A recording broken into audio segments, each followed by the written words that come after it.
성도 여러분 안녕하세요. 9월 27일 365일 말씀과 함께 시간입니다. 오늘 읽을 성경은 아모스 1장에서 3장의 말씀입니다. 아모스서에 대해서 잠시 살펴보면 저자는 아모스이고 기록 연대는 주전 767년에서 745년 사이에 기록된 것 같습니다. 기록 목적은 이스라엘의 종교 사회적 부패를 책망하기 위해서 기록됐고 이스라엘의 사로잡힘을 경고하기 위해서 기록되었습니다. 아모스가 활동하던 여로보암 2세 때는 물질적인 번영은 최고조에 달했지만 종교적으로는 암흑기였습니다. 1장은 다마스쿠스를 비롯한 가나안 국가들에 대한 멸망에 대해서 구체적으로 서술하고 아울러 회개를 제시하며 궁극적으로 심판을 통해 이스라엘에게 종말론적인 희망을 제시합니다. 아모스는 먼저 이방민족의 죄를 지적합니다. 이어 유다와 이스라엘의 죄를 지적하여 이스라엘과 유다 백성이 이방민족과 별반 다를 바 없다는 것을 깨닫게 하려는 의도였습니다.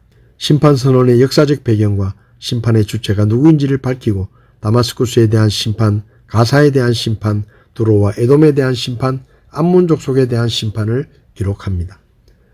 모압 족속에 대한 심판을 예고하므로 1장에서 계속된 이방 나라들의 심판 예언을 마무리 짓고 이제 본격적으로 유다와 이스라엘에 대하여 심판하실 것을 선포합니다. 하나님의 율법을 어긴 유다 민족에 대하여 먼저 심판을 예고하고 이스라엘이 저지른 죄악상, 그럼에도 이스라엘에 베푸신 하나님의 긍휼하신 사랑의 예정들, 이어서 선포되는 이스라엘을 향하신 하나님의 심판이 기록되었습니다. 그러나 이 장에 나타난 하나님의 심판 기준은 이방 민족과 택한 백성들 사이에 커다란 차이가 있음을 보여줍니다. 이방에 대한 하나님의 심판 기준이 인간관계의 기본 규범인 도덕률인데 반하여 언약 백성들에 대한 심판 기준은 하나님의 율법에 근거합니다.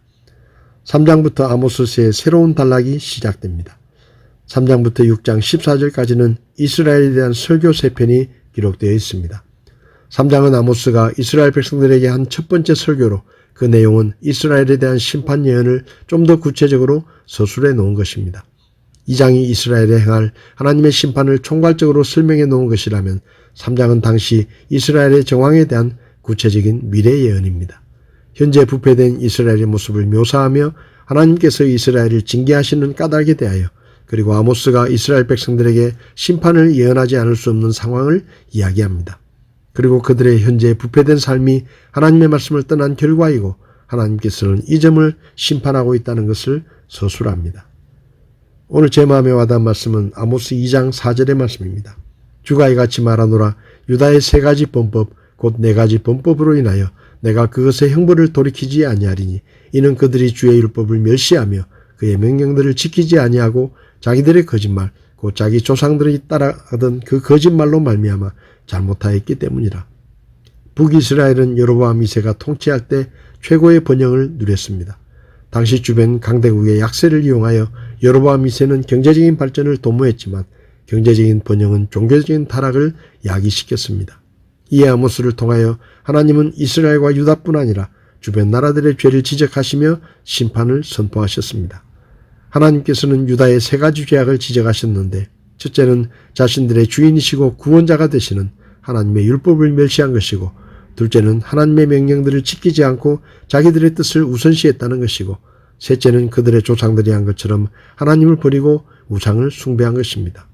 그리고 북왕국 이스라엘의 죄도 4가지로 제시하셨는데 첫째는 무죄하고 가난한 사람들을 뇌물 때문에 탄압하고 학대했던 타락한 재판관들의 불의와 비인간적인 탐욕이었고 둘째는 계속해서 가난한 자들을 학대하며 착취했던 가진 자들의 탐심이었고 셋째는 아버지와 아들이 한 장녀와 관계를 맺는 부도덕한 부패와 가증됨이었고 넷째는 가난한 자에게 탈취한 것을 제단 옆에서 먹고 마시며 하나님께 드리는 예배를 더럽힌 것이었습니다.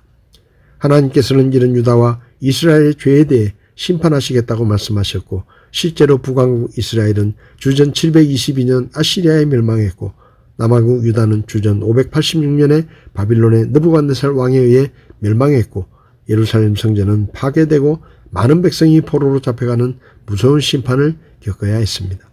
성도 여러분, 하나님께서 우리에게 성경을 주신 것은 우리가 하나님의 백성으로서 거룩한 삶을 살게 하시려고 우리에게 불필요한 죄가 무엇인지를 가르쳐주기 위해서였습니다. 레위기 11장 45절을 보면 하나님께서 이스라엘 백성들에게 나는 너희 하나님이 되려고 너희를 이집트 땅에서 데리고 올라오는 주니라. 그런즉 내가 거룩하니 너희는 거룩할지니라 라고 말씀하셨습니다. 하나님께서 왜 그분의 백성으로 선택하신 이스라엘과 유다의 죄에 대해 가혹하게 보일 만큼 무섭게 심판하신 것은 그들을 멸망시키거나 고통을 주기 위한 것이 아니라 죄로 더럽혀진 하나님의 백성의 거룩함을 회복시키기 위한 사랑의 매였습니다. 구원받은 우리는 하나님께서 예수님의 보혈로 우리의 죄를 씻으시고 거룩하게 구별하신 성도입니다. 오늘 하루도 말씀과 기도로 세상의 더러운 것들로부터 우리를 지키고 우리에게 불필요한 것들을 벗어내며 성도의 합당한 삶을 사는 오늘 하루가 될 수 있기를 바랍니다. 9월 27일 365일 말씀과 함께 오늘도 함께 해주셔서 감사합니다.